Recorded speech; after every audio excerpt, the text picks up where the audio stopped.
Do you play a musical instrument? I took piano lessons for a lot of years when I was little. It definitely was not my thing. My sons play the guitar and the ukulele. My granddaughter plays the violin. But me? I play the kazoo. Impressive, right? Hi, and welcome to Winter Nights with Imagine This Stories. I'm so glad you're here. Get comfortable, pull up a blanket, snuggle up, and for the next few minutes, imagine this. We're going to start this podcast by playing Name That Tune. Are you ready? I'm going to play a song on my kazoo, and you have to guess what it is. Okay, here we go. Number 1.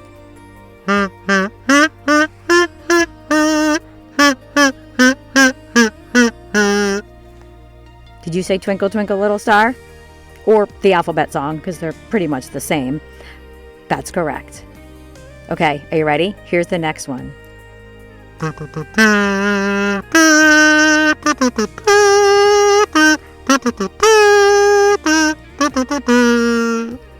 Any guesses?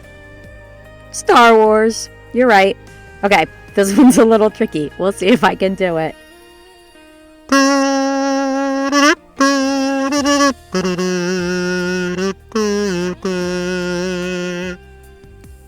Any guesses? The Lion King. Okay, last one.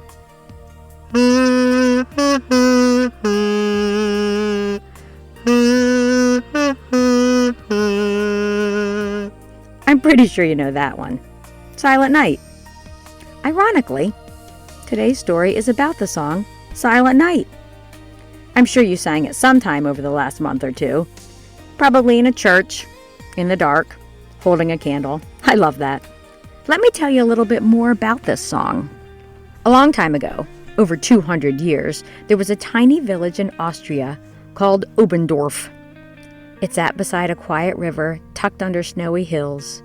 Winters were cold there, the kind of cold that makes your breath look like little clouds.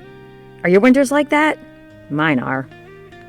In the center of this village stood a small church called St. Nicholas Church.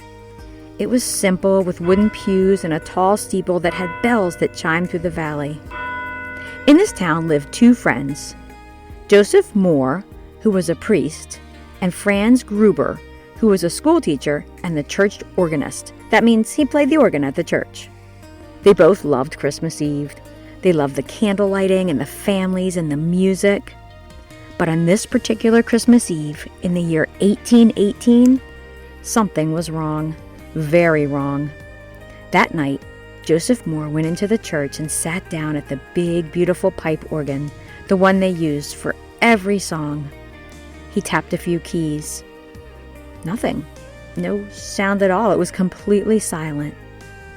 Now, some people think it didn't work because mice got in and ate the bellows. Other people think that water got into the organ and froze the pipes and broke them. And some people just think the organ was old and finally just stopped working. But whatever the reason, it wasn't making a sound. Franz went to Joseph, the priest, and said, "The organ's broken, Joseph. It won't play a single note." Joseph's heart sank. It's Christmas Eve. What is Christmas Eve without music? How could they celebrate the birth of Jesus without filling the air with those beautiful pipe organ sounds? Now, the people in the village were already baking treats and lighting candles. Before long, they'd all be coming to church. But the organ, the heart of the music, was silent. Joseph prayed, "Lord, help us." And then he had an idea. A song, a simple song, one that didn't need an organ, one that could be played on a guitar.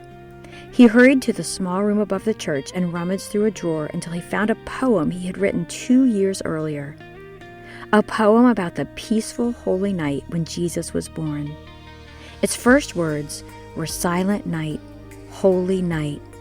Joseph's eyes lit up. Oh, this could work. He raced to Franz's house, crunching snow under his boots. "Franz, can you help me put music to these words? Something simple, something we can play tonight." Franz read the poem. He picked up his guitar and plucked a few notes, then more. And then a melody began to form. Soft and peaceful, the 2 men looked at each other. That was it. That was the song. That night, that little church filled with families holding candles, children bundled up in shawls and hats, and snow sparkling outside in the windows, Joseph stood at the front with his guitar. The church fell silent, expectant, as Joseph began to sing, "Silent Night, Holy Night." His voice was calm and warm. Franz joined in. The melody drifted up to the rafters, out of the windows and into the snowy night. People said they'd never felt such peace.